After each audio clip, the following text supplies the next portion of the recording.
hama dzangu Harare yadirwa shuka. Military yapindira hanzi vaenda kuZEC vakanotora macomputers.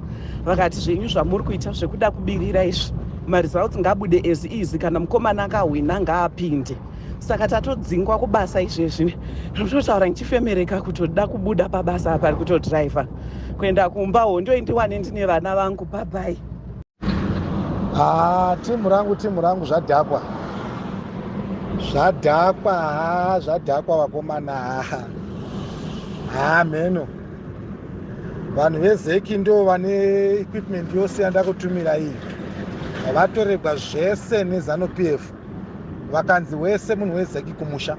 Because hanzi tata kutocapture results anga akupinda. Saka vakomana vanga vachizviona kuti pakaipa. Saka hanzi ZEC yose yadzingwa yatoenda kumba vaenda kunovata vose. Vatoregwa mafoni nemalaptop zvese vatoregwa. Ndo news dzakutotenderera iko zvino hakuchina ZEC yaenda kunovata. Vakomana vagarira pamusoro pezvinhu.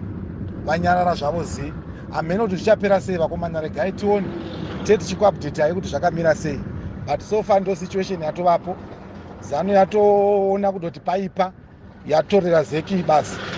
Yabva yagara pamusoro pebasa reZEC. Saka takumboona kuti zvichaguma nei ameno vakomana. But ndo situation iripo so far. Pakaipa.